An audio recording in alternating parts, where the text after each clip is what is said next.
In Ukraine, where Joseph Lindsley is, it's 3:22 in the afternoon. I was worried all weekend about Joseph Lindsley. First on Friday, there were internet and power problems, communications difficulties, connecting with Joe. And then I'm hearing about Musk threatening to get SpaceX out of Ukraine to save money. And that is a vital communications link, not only with us and Joe, but also with the troops in Ukraine. And then today, hearing about these attacks in Kyiv. And Joseph, are you okay? What's going on over there? Yeah, Bob, well, good morning to you all in Chicago. Good afternoon from Kyiv. I arrived on the train this morning with a colleague from Ukrainian Freedom News, French volunteer Jean-Baptiste. We set out on a mission to travel Ukraine these next few weeks to show your audience and people in America and Europe both Ukrainian resilience and the spirit of Ukrainian democracy. Because I think these next 2 weeks, I feel, and after talking with a lot of people, Americans and others, that Putin is really trying to change the narrative. And he wants the world to be terrified of the his nuclear threats.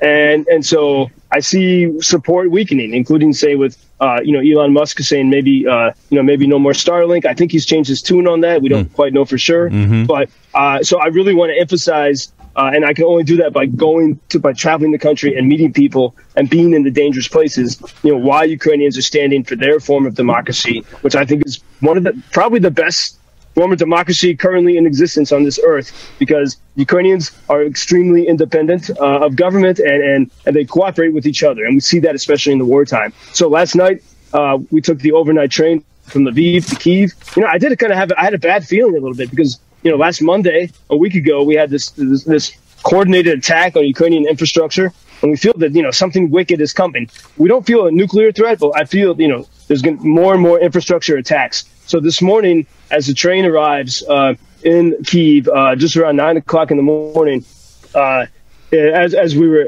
entering the station, the voice on the PA system was saying in Ukrainian, be aware, as you enter Kyiv, there is an air alarm. And it's a beautiful blue sky, sunny day, and everyone was quiet. It was extremely quiet, but just moments before. But then as we exited the station, there was smoke everywhere. In fact, I still smelled like smoke 4 hours later. These horrible Iranian drones, which Iran gave to the Russians, they're the size of a car. 28 of them flew over Kyiv today. 11 of them were shot down, at least, but at least five of them hit their intended targets, including one block from the central rail station in Kyiv. And so we just as our train was pulling in, this drone hit Kyiv, and now we know there was a couple that was killed, including a woman who was 6 months pregnant. And I had some friends who were on the same train, and they got off before I did. They had footage of people running for cover as you hear these horrible sounds of these. They're such evil machines. They're kamikaze drones the size of a car, and they just come into you. They land on buildings and demolish everything. There were scenes of Ukrainian police and even civilians with rifles to try to shoot down these drones before to try to make them explode before they hit their targets. So that was the tense atmosphere of this morning. And even as we were leaving the station, we were still under the air alarm, so there could have been more drones.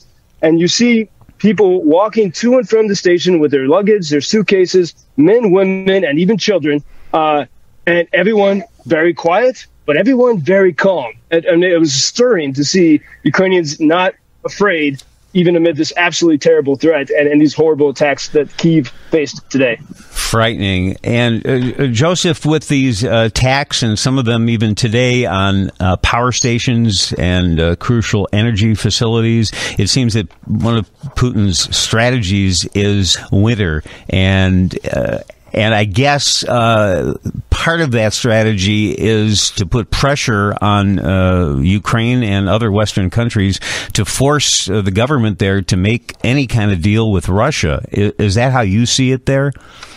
Yeah, exactly. Putin is playing this chess game, and I think the first level of threat is the nuclear threat, because he knows that scares people. And when I got cut off on Friday, more and more it seems to me that that threat is a mirage. It's a chimera, because Beijing, China, does not want nuclear war. India does not want nuclear war. China is, in quite a good position now in the world. And even though the Chinese people are suffering, they don't have freedom, but the economy is strong, and they do not need this type of nuclear experience.